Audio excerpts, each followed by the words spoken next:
Hello दोस्तों, कैसे हैं आप सभी। उम्मीद है आप सभी बहुत अच्छे होंगे और सवाल ही जवाब है इस बुक को आप ज़रूर सुन रहे होंगे। और मैं कोशिश करूँगी अच्छे से पढ़ने की और आपको समझाने की। ये आज का हमारा अंतिम पाठ है। महिलाएं क्यों बेहतर समझ सकती है। पुरुषों की अपेक्षा महिलाएं कैसे ज़्यादा बेहतर समझती है, चलिए उसको जानते हैं। जैसा हमने अपनी पुस्तक Y man don't listen and women can read maps में लिखा है, पुरुषों का दिमाग छोटे छोटे शब्दहीन और स्वर संबंधी संदेश समझने के लिए पूरी तरह अनुकूल नहीं होता है। इसलिए महिलाएं कई पुरुषों को दूसरों की आवश्यकताओं या भावनाओं के प्रति लापरवाह या असंवेदनशील समझी जाती हैं।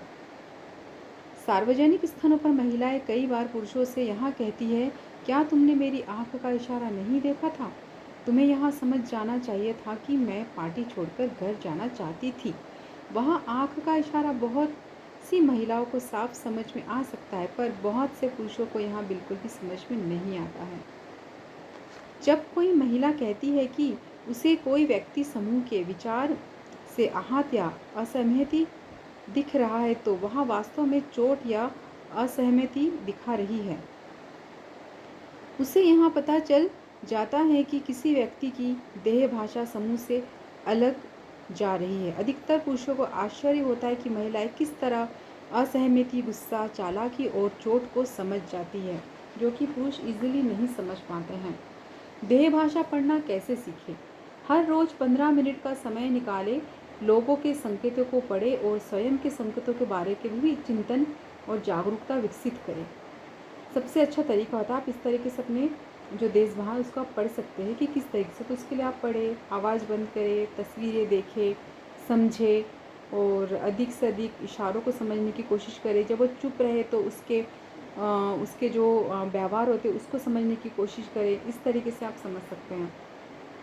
देह भाषा की जो मार्गदर्शिका होती है, त्वरित मार्गदर्शिका होती है, वो इस प्रकार से होती है। यहाँ पर हम सबसे अधिक प्रयोग में आने वाले देह भाषा संकेतों की संदर्भ सूची दे रहे हैं, जो आपको प्रस्तुत के दौरान सहायक सिद्ध होगी। तो आप देख सकते हैं किस तरीके से बना हुआ है। हाथ बांधना, जैसे इस तरीके से आप ये देखिए, जैसे वो कान पकड़े हुए हैं, हाथ बांध के रखे हुए हैं, ये सारे देह भाषा होते हैं, जिससे हम समझ सकते हैं कि व्यक्ति किस तरीके से आपके सामने प्रस्तुति करना चाहता है या उसके मन में क्या विचार चल रहा है। इस तरीके से आप बहुत सारी चीज़ों को समझ सकते हैं। उदाहरण के तौर पर, मान लें कि कोई व्यक्ति नकारात्मक, सुरक्षात्मक, सबसे अलग या विरोधी महसूस कर रहा है। इस बात की काफ़ी संभावना है कि वह अपने रवैये को अपने सीने के आर पार हाथ बांधकर शब्दहीन संकेत में व्यक्त करेगा। हमें शोध से यह भी पता चला है कि हाथ बांधने की अवस्था में व्यक्ति की समझने की क्षमता 40% कम हो जाती है और उसका रुख आलोचनात्मक हो जाता है। यहाँ साधारण प्रयोग करके देखें। पीछे की ओर टीके और अपने हाथों को सीने पर कसकर बांध लें। आप कैसा अनुभव करते हैं? बंधा हुआ, असह असहभागी, अशम्मिलित। अध्ययन से पता चला है कि अपने किसी भी कारण से सीने के सामने हाथ बांधना हो तो आपको इस संकेत के नकारात्मक प्रभाव का अनुभव होने लगता है। यहाँ कारण और परिणाम की स्थिति है। आदतन हाथ बांधने वालों को हमेशा यहाँ दबाव रहता है कि वे इस मुद्रा में अधिक आरामदेह महसूस करते हैं, क्योंकि हाथ बांधने के संकेत से उन्हें उसके साथ जुड़ी भावनाओं का भी अनुभव होते रहता है। अगर आप यहाँ विश्वास ना भी करें कि हाथ बांधना एक नकारात्मक संकेत है, तो भी आपका श्रोता आलोचनात्मक रूप से आपको नकारात्मक या गैर मिलनसार समझ बैठेगा। तो हाथ बांधना सीने के पास बिल्कुल भी अच्छा नहीं होता है। कुछ उपयोगी रणनीतियाँ हैं। अपने शब्दकोश में हाथ बांधने की मुद्रा हटा दें। ओके, जहाँ तक संभव हो श्रोता को बैठने के लिए हाथे वाली कुर्सियाँ दें, जो जिसमें हम हाथ रख सके वो वाली कुर्सियाँ दें उन्हें। अगर आपके श्रोता हाथ बांधकर बैठे हो तो आप उनकी मुद्रा को बदल सकते हैं। आप अपने सवालों के जवाब में उनसे हाथ उठवा सकते हैं। ओके, अगर वह हाथ बांध के बैठा है तो आप उसको अपने सवाल के ज़रिए उसके हाथ को उठा सकते हैं। हाथ से चेहरे को छूना। कुछ निष्कर्ष और स्रोत से पता चला है कि वे सभी शोधकर्ता जिन्होंने हाथ से चेहरे के स्पर्श के संकेत का अध्ययन किया सहमत है कि उसका संबंध नकारात्मक भावना से है। पश्चिमी और अधिकतर यूरोपीय लोग उस समय हाथ से चेहरे को ज़्यादा छूते हैं जब वे झूठ बोलते हैं। यहाँ एशियाई लोगों के साथ नहीं होता है, जो धार्मिक कारणों से सिर छूने से बचते हैं, पर झूठ बोलते समय उनके पैरों की हरकत बढ़ जाती है। बच्चों में आम तौर पर देखा जाता है कि झूठ बोलते वक्त वे अपना चेहरा छुपा लेते हैं। वयस्कों में भी यह चित्र आम आर्ट की तरह दिखाया जा सकता है। झूठ बोलते समय नाक की संवेदनशीलता बढ़ जाती है, जिसके कारण नाक से स्पर्श चित्र नौ बढ़ जाता है। आँखों का हाथ से छुपाने से हम वहाँ नहीं देखते जो हम नहीं देखना चाहते हैं, जिस प्रकार हमें विश्वास नहीं होता। यहाँ आँख मलने की मुद्रा का उद्गमन स्रोत कान मलना, सिर गर्दन का खुजाना यहाँ संकेत देता है कि व्यक्ति आश्चर्य निश्चित है कि वहाँ कह रहा है उस पर वहाँ विश्वास नहीं कर रहा है। कुछ उपयोगी तकनीक।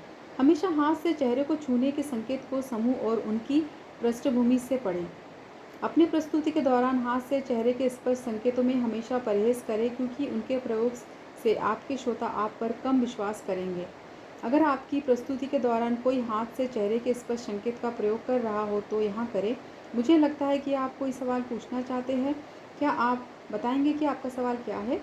इसका ज़्यादा प्रबल तरीका यहाँ है। आपकी देह भाषा बता रही है कि आप कुछ कहना और या पूछना चाहते हैं। क्या आप बताएंगे आप मुझसे क्या सवाल पूछना चाहते हैं? इस आखिरी प्रश्न को पूछते समय सावधानी बरतें, क्योंकि यहाँ कई बार अपमानजनक लगता है। यहाँ व्यावसायिक प्रश्नात्मक द्वारा प्रस्तुत किया जा सकता है। सकारात्मक देह संकेत। सिर झुकाना। जब हम उस चीज़ से रुचि लेते हैं जो हम देखा या सुनना चाहते हैं तो हम अपने सिर को एक ओर झुकाते हैं। अगर आपका संभावित ग्राहक अपने सिर को एक ओर झुकाता है तो प्रस्तुति जारी रखें। अगर उसका सिर सीधा होता है तो इधर उधर हिलने डुलने लगता है तो इसका सिर उसके सीने पर गिर जाता है तो उसका ध्यान अपनी ओर दोबारा खींचा या बातचीत की दिशा बदले। गले पर हाथ रखना। यहाँ आपकी प्रस्तुति का सकारात्मक मूल्यांकन दर्शाता है। हाथ गले पर टिका रहता है पर सिर का सहारा नहीं देता। उंगली सामान्यतः कनपटी को छूती है। यदि सिर हाथ के सहारे टिकने लगते हैं तो उसका मतलब यह है कि श्रोता की रुचि घट रही है। चश्मे की नोक चूसना। कोई व्यक्ति पेन, पेंसिल या अपने होठ की चूस सकता है। यह मूल्यांकन एक तरीका है कि जब तक देखा जाता है तब जब व्यक्ति किसी निर्णय पर पहुंचने का प्रयास करता है तो, परंतु यहाँ निर्णय लेने से रोकने का भी लक्षण हो सकता है, क्योंकि उसके मुंह में कोई चीज़ होने के कारण वह दबाव देने की आवश्यकता महसूस नहीं कर सकता है। सामने झुकना। हम उन लोगों या वस्तुओं के नज़दीक आते हैं जो हमें रोचक या आकर्षण लगते हैं। उसे शुरुआत करने के लिए व्यक्ति की स्थिति ना समझ ले, क्योंकि दोनों ही एक जैसे दिखते हैं, परंतु उनके दोनों हाथ घुटने पर रहते हैं और ऐसा लगता है जैसे आदमी दौड़ लगाने वाला हो, शायद दरवाजे की ओर। मीनार। यहाँ संकेत एकांकी संकेत की तरह पढ़ा जा सकता है और इससे एक ठंडे किंतु विश्वासपूर्ण रवैया का पता चलता है। बाहर झांकते अंगूठे। कोट की जेब, पैंट की जेब, गिरेबान के मोड़ में से अंगूठे बाहर निकल सकता है। बाहर निकले अंगूठे से श्रेष्ठतापूर्णता रुख का संकेत मिलता है। विश्वासपूर्ण और ठंडा जो मीनार की तरह का संकेत होता है। अपने श्रोताओं के सामने इस संकेत का प्रयोग करना समझदारी नहीं होगा, क्योंकि इसे घमंडी या अकड़ व्यवहार भी माना जा सकता है। दोनों हाथ सिर के पीछे। ऐसा आम तौर पर पुरुष करते हैं। इससे यहाँ संप्रेषित होता है कि मैं इसके बारे में सब कुछ जानता हूँ और मुझे सब पता है। नकारात्मक देह संकेत। आलोचनात्मक मूल्यांकन, यहाँ संकेत काफ़ी इस्तेमाल होता है और इससे श्रोता के आलोचनात्मक विचारों का प्रदर्शन होता है। तर्जनी उंगली गाल के ऊपर टिकी रहती है, अंगूठे ठुड्डी पर सहारा देता है और मध्यमा उंगली या तो मुंह पर हो या मुंह के आसपास होता है। इसका विचार क्या है? इस तरह का सवाल उस व्यक्ति की भावनाओं को सामने ला सकता है। काल्पनिक रोया चुनना, काल्पनिक रोया चुनना यहाँ बताता है कि जो भी कुछ कहा जा रहा है व्यक्ति उससे असहमत है।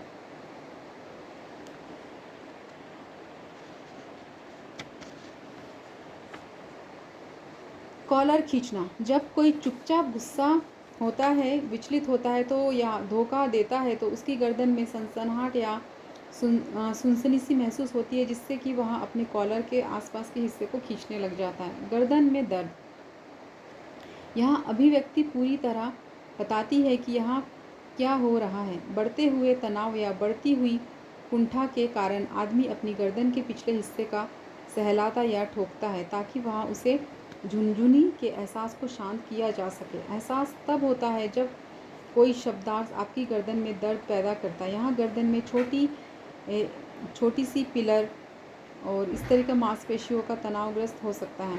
मंद मंद आंखें झपकाना, यहाँ चिढ़ाने वाला संकेत उस व्यक्ति द्वारा किया जाता है जो खुद को आपसे बेहतर, समझदार, अमीर या स्मार्ट समझता है।